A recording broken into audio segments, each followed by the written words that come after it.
Okay, Parshas Re'eh is number one, the most significant aspect of this Parsha is it's my Bar Mitzvah Parsha, which tells you what? Come on, Gemara heads, what tell you? That's one Parsha that you read and everyone thinks That's true. That's true. On Mondays and Thursdays, I'll read it in Shul. I'll read the, what do you call it? Everybody, ooh, he's such a good. So what else does it tell you, Israel? Well, you should be able to guess. If it was my Bar Mitzvah Parsha. Your birthday coming up. Yeah, it's not coming up. It's today, okay? Yeah, now where's the Mercedes guy? A Jaguar, right? I said a Mercedes. I said a green Mercedes. I'll assume it's parked outside. I'll be disappointed if I don't see it. But there are other disappointments, so I'll just assume. Oh, by the way, Mr. Alex Arnold, you sent me a payment on the PayPal, but you did not send me your email address. I can't send you the files. Please send me your email. And anybody who purchases any of the files, please send with the PayPal payments. Please send your email addresses. Thank you. Okay. Look, I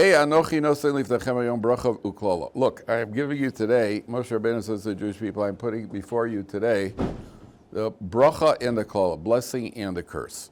Okay. So number one, what does it mean? Look. We never find this in the Torah before. Moshe Rabbeinu says, Moshe speaks to the Bnei Israel. He never says, do the mitzvah of tzitzis. He never says, look, do this, look, do that. All of a sudden over here it says, look. And then, so the first idea here is that if you look around at a Torah lifestyle, there's blessing and there's curse available in the world. Where do you see, I think every human being, if you ask any human being, what's your goal in life? Before we get to religion, leaving religion out of it, ask any human being, what's your goal in life? What would you like to achieve while you're alive? Most people would tell you, I'd like to achieve some happiness, joy, fulfillment, contentment, whatever adjective you want to use. That's what most people would tell you. Very few people say, yes, I want to be depressed, morose, and suicidal. And most people will tell you, they get to that point, but it's not what they want to do at the outset. So Moshe Rabbeinu is saying, look, you got a choice. I give you a blessing, I give you a curse. And if you take a good hard look at the opium of the masses, which religion has been labeled, but take a look at the people who are Torah observant Jews. You've been in the yeshiva, you see the people, the Rabbi in the yeshiva. Do these people look like people who are depressed? Besides myself, by the way. Do people look like they're morose and depressed people? These people look like they're upbeat about life. Doesn't mean everything is perfect, and it's far from perfect, as is evidenced by the lack of a green Mercedes. But it's far from perfect. But it doesn't. You look around. I look around in the world that you've come from, that I've come from, and all the people who are in pursuit. They always talk about let's make America great again. Let's make America great. Let's advance. Let's improve. To what? They never define that. Do you ever notice that? They never tell you what is our goal. What are we trying to get to? They usually define it in terms of better materialism, better salaries, better living conditions, but they don't tell you what it's for. They never tell you what the end goal is. So Moshe Rabbeinu says to the Jewish people, number one, just look around you. Take a look around you. Where do you see people? They always ask about the feminists. They say that the frum women, walk around with their what do you call it, whatever we call it, a tichel, I don't know what you call it, and they take a submissive role, and they just do whatever their husbands tell them to do because they've been brainwashed. And why don't you talk to the women who are feminists who became balei tshuvas, who have adopted the people who are hardcore feminists? There are plenty of them, by the way. And they embraced the religious lifestyle. Nobody brainwashed them. Why? Because in their lifestyle, they found, after being fed whatever the society is feeding them, they found that at the end of the day, they're bankrupt. And if you look at all these people, I have nothing personally against Donald Trump, by the way. I just use him as an example. But the Donald Trumps of the world, does he look like a happy person? He's a rich person. He's even told us that. He's rich, he's powerful, he's got control, he's got a golf course, and does he look like, he doesn't strike me. What? He's got it all. He doesn't strike me as a particularly fulfilled, content, happy person. And if you look at politicians, they just don't. We live based on human beings we have a certain sense of people. Our senses are not always 100% correct, but there's a sense that the Maharsha are telling you, listen, just look around you. Does these look like, okay, sure, we live a more restrained lifestyle, and we live a more controlled lifestyle, and we live with less materialism. That's clear. But how does it affect the people? Look at the people. Do the people look like they're suffering in life? Do the people look like they're unhappy, suffering people? I know. You've seen the fathers taking their kids out because now it's Vein Azmanim and they got to get on the bus with 6 kids in the heat. Yeah, those are suffering people. Yeah, but besides that, it doesn't look like it's not. It just doesn't look that way. That's what everybody said. There's blessing and there's curse. Look. Open your eyes. Look. Number 1. Number 2. The Vilna Gaon says Re'eh means that a person should focus on what life is about. Hey, take a look. What's life really about? Think about it. This is one of the most provocative questions I've ever asked people. Once in a while, a guy come in, I've asked this to all people of all ages, stages, men, women, and everything in between. What's your goal in life? That one simple question. What's your goal in life? What do most people answer? Ask a guy who's 21, what's your goal in life? Well, I want to become a lawyer. That's your goal? And what happens when you become a lawyer? Well, then the goal is to stay out of jail. What's your goal? Where's that end goal? Ray, what's life about? Where are you going with it? I had a guy here once he came years ago. Today he's a grandfather already. He's here at Ohr Somayach for a while. He first came into the yeshiva. So I said to this guy, we're schmoozing for a little bit. And then I said to him, what's your goal in life? I couldn't make this up if I wanted to. I got a pretty vivid imagination. I couldn't make this up if I wanted to. Guy told me he was a member of the Ohio State University marching band. You know what a marching band is? You guys don't have it in South Africa, do you? A marching band? In American college football, at halftime, the marching band comes out and they annoy you for about 20 minutes till they start the second half. That's what the marching band is. So he played the tuba. You know what the tuba is? That big really, of all the annoying things the band does is they have a tuba player. That's the most annoying of all. He played the tuba. And when Ohio State University, my wife happens to be from Columbus, which is where Ohio State is. It was a culture shock for me. I was college town. When you go into college town, everything is about the Buckeyes.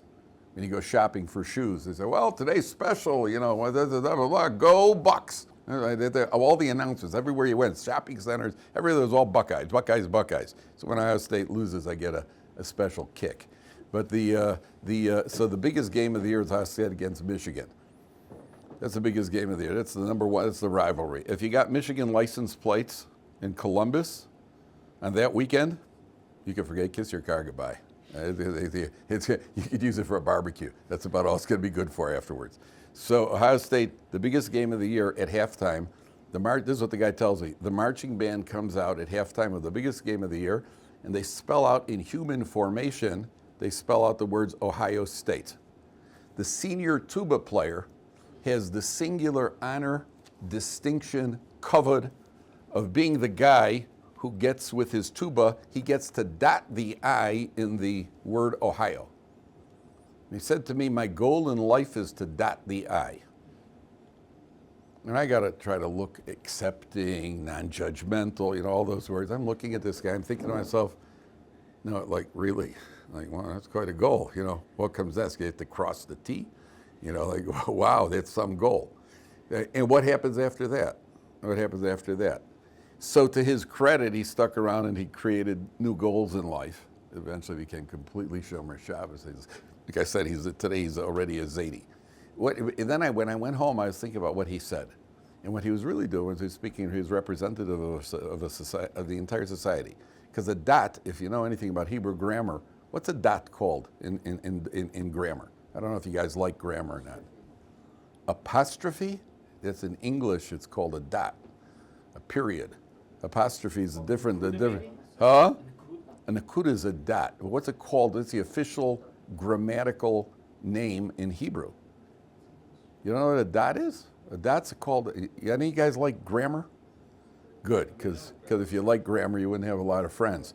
But if you in Hebrew, a dot is called a dagesh.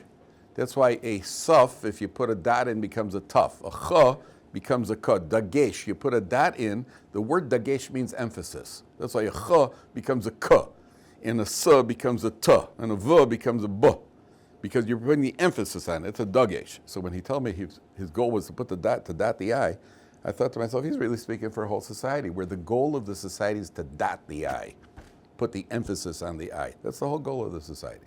The goal of society is to put the emphasis. Yeah, it was one of those rabbi moments. Yeah. Thank you very much. But I'll take the Mercedes instead. But the goal was to dot the I. So, by the way, then later on, a guy told me years later, this is remarkable. A guy told me years later, the New York Times once got together, the board of directors of the New York Times, they had to decide on a font that they're going to use for the newspaper. In those days when they were printing with inks, they were still printing with ink. The board of directors of the New York Times got together. This is documented. Shai, do me a favor, close that door over there so we keep the air. The New York Times board of directors got together and they decided that they're going to use a font that doesn't dot the I. They don't dot the I. You could write, a lot of people write without dotting the I. They're going to use a font where they don't dot the I. Why? They made a calculation. New York Times at the time was printing 10 million papers a day, 12 million, whatever it was. They made a calculation that in the course of a year, they will save millions of dollars in ink by not dotting the I's. It's an amazing thing. Now, if you take a look at one eye, and there's no dot there, and I'd ask you, did they save any money on that? Negligible.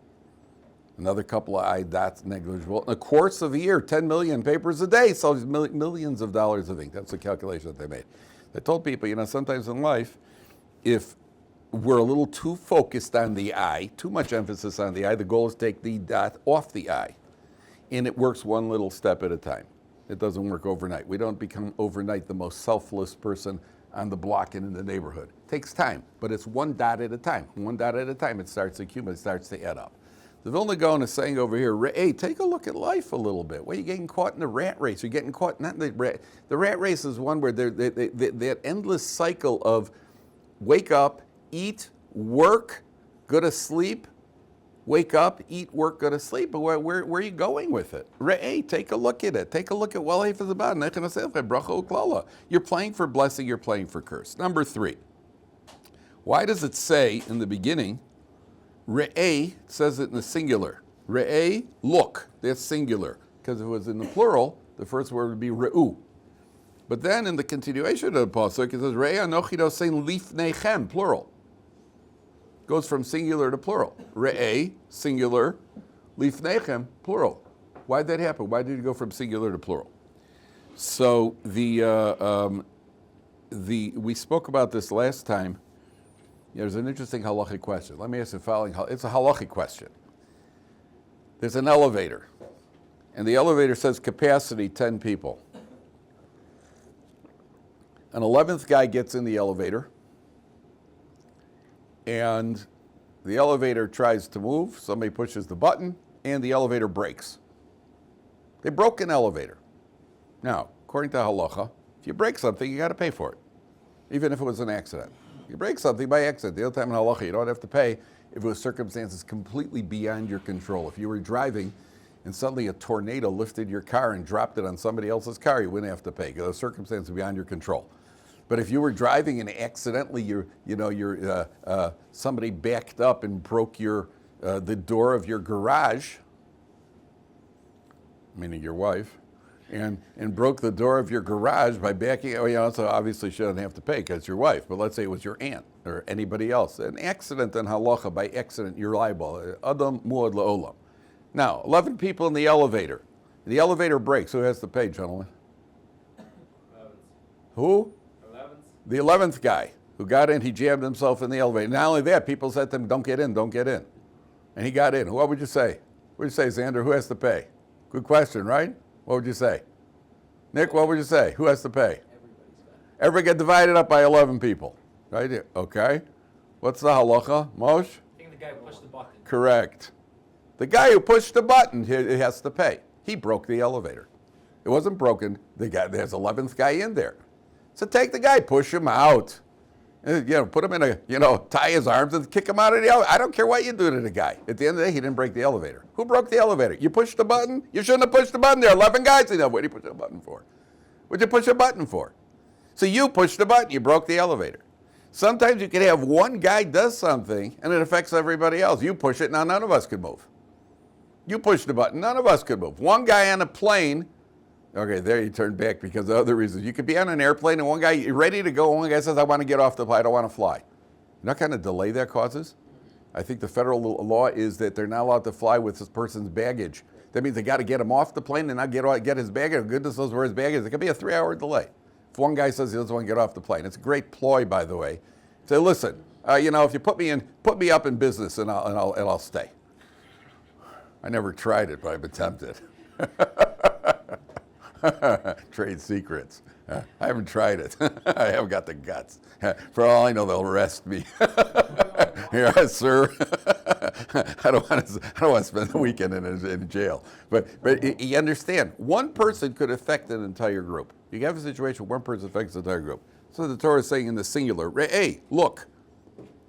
Anochi nosein lifnechem hayom bracha ka. Didn't it ever happen to you in class that the teachers were, we are not leaving, nobody's going out to recess today because he made noise? Did that ever happen to you? One kid threw a paper airplane and the whole class gets punished. It's never fair, by the way. But that's what they do. Huh? I'm asking, it's not fair. It's never fair. It's never fair. Everybody gets punished. One kid threw a paper airplane. If you're going to throw it, at least hit. It's like the teacher said, did you throw that airplane? No. I hurled it. I don't want to tell a lie. And everybody gets punished. Torah says, hey, look, in the singular. Your actions as an individual, no saying lifnechem hayom bracha, you could affect the entire group. The entire group of Klal Yisrael. That's what we spoke last time about. A person should always see himself in the balance about whether or not he's, whether he could, your actions could tilt the scale of an entire world. Number 4, I forget what number we're on. Rei anochi nosein lifnechem hayom bracha u'klala. Okay, now this is, in life, if somebody gives you a tip on the market, if somebody tells you how to fix the Israeli economy, if you ever want to find somebody who could tell you fix the Israeli, just get into a cab. Any cab driver in Israel will tell you how to fix the Israeli economy. What's your reaction? What's your reaction? Honestly. What do you know? If you're so smart, why are you driving a cab? I mean, that's really what you're thinking. You know all about the economy, so how come you're hustling for a living still? You should own the company already. If Warren Buffett comes in and talks to you about fixing the economy, what would you say? Oh, I wouldn't say anything. I would listen. He's got something to say. Moshe Rabbeinu is talking about bracha u'klala. Who knows about bracha u'klala? Moshe Rabbeinu does. Re'ei anochi. I know all about bracha. I know about bracha in this world. Moshe Rabbeinu was tall. He was rich. He was he was a Navi. Knows all about the good of this world. And Moshe Rabbeinu has also been upstairs. 40 days and 40 nights, 3 times. He's been up there. He sees what's going on up there. It's not somebody telling you, it's like somebody talks to you about suffering in life. Somebody says, yeah, I've been suffering and I've had good days and bad days. And then a Holocaust survivor walks into the room. I'll tell you what suffering is. I'll tell you that. Now that's somebody worth it. You know, my years ago, boy, this was a bad one. Years ago, we were in Columbus, of course. Nothing good could have come out of it. So I had to buy a winter coat. So we walk into this mall, and there's this coat shop. The guy behind the counter is a black guy with a toothpick in his mouth. He wasn't on the counter. He was just kind of sitting back like this, and we come walking in. And the first thing he does is he takes a look at me, and I'm wearing a black hat and a jacket. We're going back about 35 years. He looks at me and goes, I don't know what you are, but I'm a Seventh-day Adventist myself. He knew I was something, but he didn't know what I was. He said, I don't know what you are, but I'm a Seventh-day Adventist myself. So I said, oh, okay. He said, what can I do for you? And he hasn't moved yet. And I said, we're looking for a coat. What have you got? So he starts naming London, Fogs, all these, the top name brands. He goes through a whole list of top name brands. And so my wife says the joke, says, no, we can't afford those, we're poor. And as soon as she said that, I was thinking, I don't know if that was a good thing. She goes, we can't afford those, we're poor. I'll say, he takes out the tooth, I'll tell you what poor is. And he starts giving me his whole background, that he came from the slum, and he picked himself up, and he made himself, he gave me the whole, what do you call it? But in life, it's the guy with the experience who could tell you, He could tell you what do you call it is. He could tell you what a bracha is. He could tell you what a clause, because Moshe Rabbeinu has seen them both. Number 4. Number 5.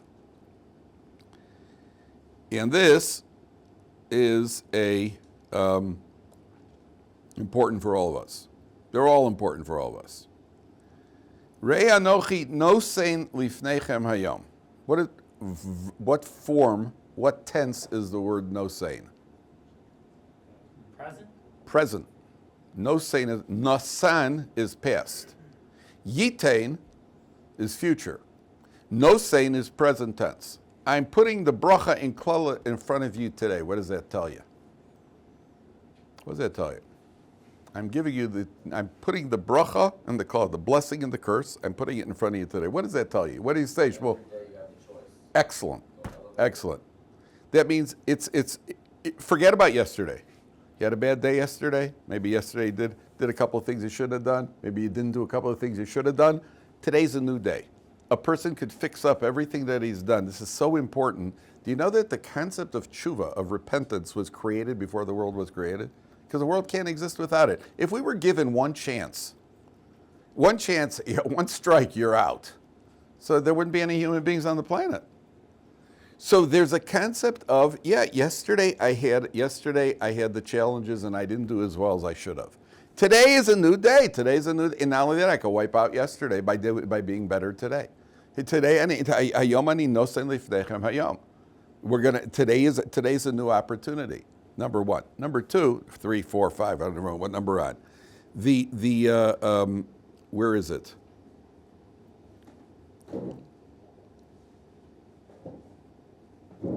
Every day is a test of the choices. That means the choice that you made yesterday doesn't affect the choice you made today. And this brings us to Rav Dessler's, there's a famous concept, Rav Dessler's sliding scale of free choice. Are you familiar with the concept? Okay. I have a challenge. What's my challenge? My challenge is that when I bench, am I going to have kavana when I bench? Or am I going to kind of bench like, benchy, that's my challenge. Or am I going to take a bencher and like, what's it going to be? Okay, so let's say that's my challenge. If you would put a piece of pork,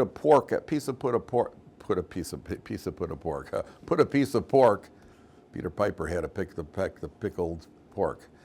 Put a piece of pork on the table right now. Are you challenged by that? Not at all. It's not even within my range. It's not even a free choice challenge for me. Put a piece of pork on the table. It's not even nobody in this room is going to eat pork. I don't care how hungry you are. You're not going to eat pork. It's just not going to happen. It's not even within my range of free choice. Put a $100 bill on the table and nobody's in the room. Now we're talking. I don't know. Maybe somebody, probably Hefker. Somebody just put it there because they didn't need it. People do that all the time with $100 bills, right? They just kind of leave them around, right? There's no simmon. I don't know, Right? That's already in my choice, a range of free choice. As soon as I overcome that challenge, that sliding scale moves over. And if I bench with good kavana, the scale shifts. Not having kavana take it, that's not even a challenge. Now the challenge is, if not only I'm going to have kavana, if I'm going to have full intent when I bench, will I have full intent on the entire benching or just the first paragraph like I usually do? You understand? It's constantly sliding. If a person makes the choice, today I'm not benching at all. I choose not to bench. Scale just slid. No secrets. Scale just slid. And then the next day I decided I'm not going to make a bracha either. I'm going to eat without a bracha. I don't bench, so I should make a bracha. Scale slid again. Then the next day it's pork. How did you get the pork? Today my challenge was over here. How did my challenge end? That means it slides back and forth. Each time we succeed, it moves over a little bit stronger. And each time we fail, it moves over a little bit in the other direction. That's what the Torah is telling you. Re'eh anochi nosein lifnechem hayom. Today you make the choice. Make the choice today. Forget about yesterday. Forget about what you did yesterday. Make the choice today. You can wipe out yesterday. You make the choice and slide the scale over. One more point here, and this is the one that is it's a big challenge. Look what the Torah. Let's read another couple of psukim. Es habracha, top line. Here's the blessing and the curse. Es habracha asher tishmel mitzvos Hashem Elokeichem asher anochi mitzaveh eschem hayom. The blessing is if you listen to the mitzvahs of Hashem. V'haklala, the curse, im lo tishmel mitzvos Hashem Elokeichem. If you don't listen to Hashem your God, obey Hashem your God.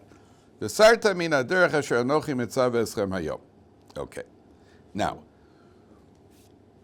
there's a concept that when we do a mitzvah, any mitzvah that a person does, there's no reward for the mitzvah in this world. We do not get schar mitzvah b'hai al malaika. We don't get rewarded for mitzvahs in this world. If you give tzedakah, you're not going to get rewarded in this world. But you know what you may get? You may get what's called peirosehem, the side benefits. That means if you give tzedakah, Hashem sees, wow, he's generous with his money. So Hashem says, listen, you're a good guy. I need a good distributor here. So HaKadosh Baruch Hu drops $100,000 on you because that's not reward. You deserve the opportunity to do more mitzvahs now because you've showed that you do those mitzvahs. If you give people a ride with your car, the next thing you know, your Uncle Jack is going to leave you, in his will, he leaves you his green Mercedes. Right. Why? Because you're a guy who gives people a ride with the car. Then you get this nice green Mercedes and he won't let anyone in your car. You don't want him ruining the upholstery. Next thing you know, it gets stolen.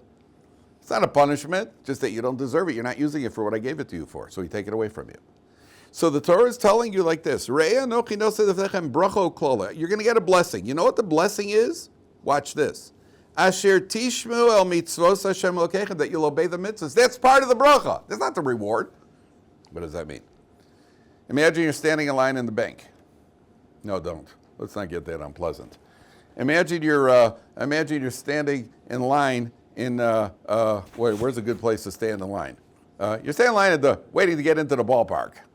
That's a good place to be. You're standing in line waiting to get into the ballpark. And the guy in front of you says, hey buddy, have you got a pen I could borrow for a second? So you lend him a pen. Have you done a mitzvah? Yeah. You know what? You're in shul. Let's stay in shul. Guy in shul says, hey, can I borrow your pen for a second? You lend him the pen. Have you done a mitzvah? Yes. Now what's going to happen? There's another guy who also needs a pen. He says, hey, can I use it also? So you lend him the pen too. Why did you get that second mitzvah? Why did you get two mitzvahs now? Why did you get it? Because the Mishnah Pirkei Avos says, mitzvah goreres mitzvah. One mitzvah drags another mitzvah in its wake. And you see that happens all the time. You decide to go to shul in the morning. On your way to shul, there's a guy on your block who needs a ride. So you give him a ride to shul. And when you get to shul, you now put on your tefillin. And there's a kid who forgot his tefillin and say he wants to borrow your tefillin. And while you're in shul, some guy comes around asking for money, so you give him some tzedakah. Boom, boom, boom, mitzvah, mitzvah, mitzvah, mitzvah, mitzvah. Why? That's the bracha, is that you're going to get to do more mitzvahs. That's the bracha. If you do one mitzvah, mitzvah gorer, it just works that way. You see that all the time. When you do one mitzvah leads to another mitzvah. You go and you help your wife in the house, then she finds other things for you to do, other mitzvahs for you to do too. All right? And goodness knows we want to do those mitzvahs. You know, if you took the garbage, she said, wow, you did that so efficiently. Could you set the table? Yeah, my pleasure. Yeah. So you set the table. Great. Motzei Shabbos, I'd like you to do the dishes because you're really on a roll, baby. You know. So one mitzvah leads to another. That's the way it works. That's the way it works. The ain't schar mitzvah b'hai amaleka. There's no reward for this. There are benefits of the mitzvah. There are benefits. That's the peiroseim bo'olam, the side benefits in this world. But the main reward is the world to come. Okay. Take a look at the next pasuk. Did we finish that?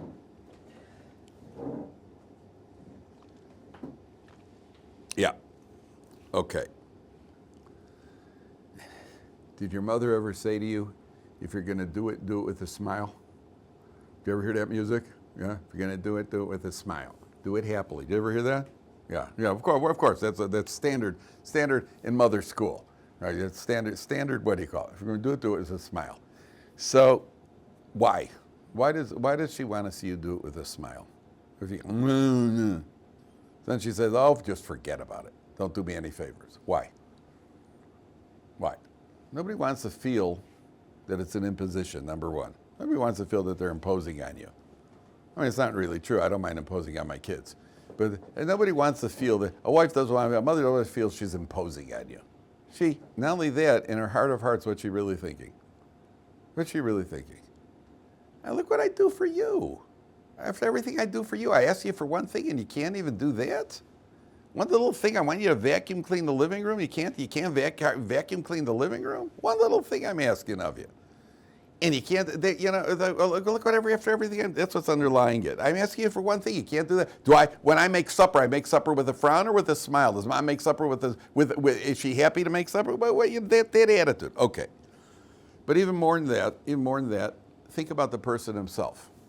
Think about the person, when you do the job, if you vacuum clean, and you vacuum clean because you're happy to vacuum clean, if there is such a thing. If there is such a thing. Okay, or any job you do when you're happy, what's the difference between doing it happy and doing it with a frown? What's the difference? A big difference. Where's the difference going to be? The efficiency. Look at the son of the boss and look at a hired worker working in a shop. Who do you think works with greater efficiency? Why? That's right. Shmuel, you're on a roll. The son works with efficiency because one day this is all going to be his. One day this is this is it. This is his baby. The guy who's hired is working for minimum wage, try to get away with as much as he can. He's not happy to be there. He's doing it because he can't find another job. So the Torah comes along and look at it, the precision. The Torah says in Pasuk Beis, Es ha-bracha im tishbu al mitzvos Hashem Elokeichem asher anochi mitzaveh eschem hayom. The bracha which Hashem your God is commanding you today. Where in that pasuk do you see an allusion to enthusiasm? Hearken. Which one? Hearken to the voice of Hashem. Hearken, which probably comes out of Shakespeare, does not obey Hashem your God. Obey, and when somebody told me to obey, it doesn't mean I'm going to be enthusiastic. Which word in the pasuk tells you about enthusiasm? I'll read the pasuk again. Es ha-bracha, the blessing, will come. Asher tishmeu mitzvos Hashem Elokeichem, if you obey the mitzvahs of Hashem, asher anochi mitzaveh eschem hayom, which I command you today. Which word tells you there's going to be enthusiasm? Moshe? Shmuel? Shaya? Where's the enthusiasm in the pasuk? Where's the No enthusiasm. No enthusiasm. No, there's no enthusiasm in this room. Where's the enthusiasm in the pasuk? No, that's the first pasuk. I'm on the second pasuk. Where's the enthusiasm? Hayom, today. Why is that enthusiasm? Why is that enthusiasm? So I told you, if you walk into a shul, I've used this example a number of times. If you walk into a shul and you see two guys in the shul, and one guy is putting on his tefillin like this.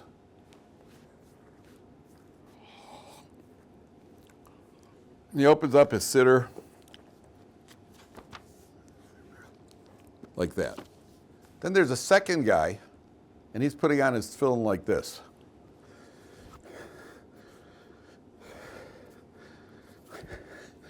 And then he opens up his siddur and he's like,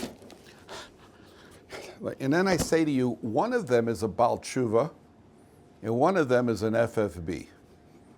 And you have to lay down a wager which one is which. What would you bet? Baal Tshuva is the best. What's that? Baal Tshuva is the best. Yeah, I know exactly what you would bet. Why is that? Why is that? And you know which one is the Baal Tshuva, and you know which one is the FFB because you've seen it. The answer is because at a simple level, there's a deeper idea of it. At a simple level, the Baal Tshuva feels it's fresh. It's today. He hasn't done this before. And even if he's done it a couple of times, it's still fresh. The FFB's been putting on tefillin since his bar mitzvah. He's 37 years old. He's been putting on tefillin from his bar mitzvah. He's been yawning ever since. And the Baal Tshuva, maybe it's his 5th time he's putting on. Maybe he's been doing it for 3 weeks. But to him, the whole thing is a new experience. A new experience in life is always more exciting. The first time you skydived, it was exciting, right? The next time you yawned, right? Somehow I don't think so. Sometimes one of those activities in life, you don't yawn. Nobody yawns when they're skydiving. Nobody yawns when they're eating schnitzel. Walk into the lunchroom, nobody's yawning. I guarantee you. Walk into an ice cream parlor, nobody's yawning. Everybody got their eyes wide open. Oh, look at all that whipped cream. Nobody's yawning. People only yawn when they get to shear. That's when people yawn. So why is that? It's because when something is new and something is exciting, so then the freshness is there. The Torah is telling us that's how we should regard mitzvahs. The bracha, the mitzvahs that we do, every day is a new day. We should regard it every hayom. Do it with enthusiasm, because when you do it with enthusiasm, then you do it with love. If you do it because you have to do it, then you drag your feet. When you do something because you have to do it, you don't do it as well.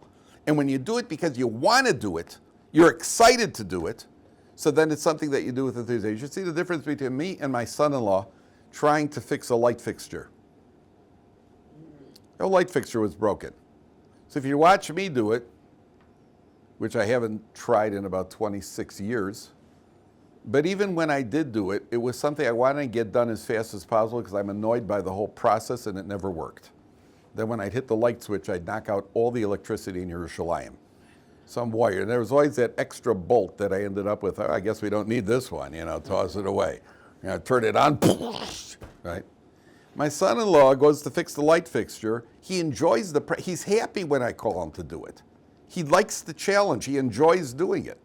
And he does it well, and then it works till I break it. But it actually works. Why? Because he's happy. There's an enthusiasm there. When you do something with passion, when you do something with energy, you're going to do it more efficiently. That's what the Torah says. Hayom, do the Torah. The Torah's get yes. Let's call a spade a spade. It's not easy to be excited about putting on tefillin every day. Let's call a spade a spade.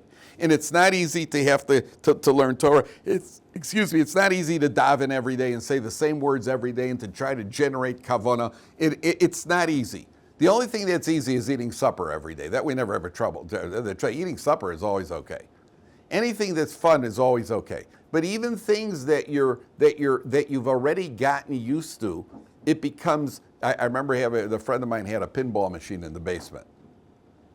So anytime we'd go to his house, everybody was excited to get to play pinball for free.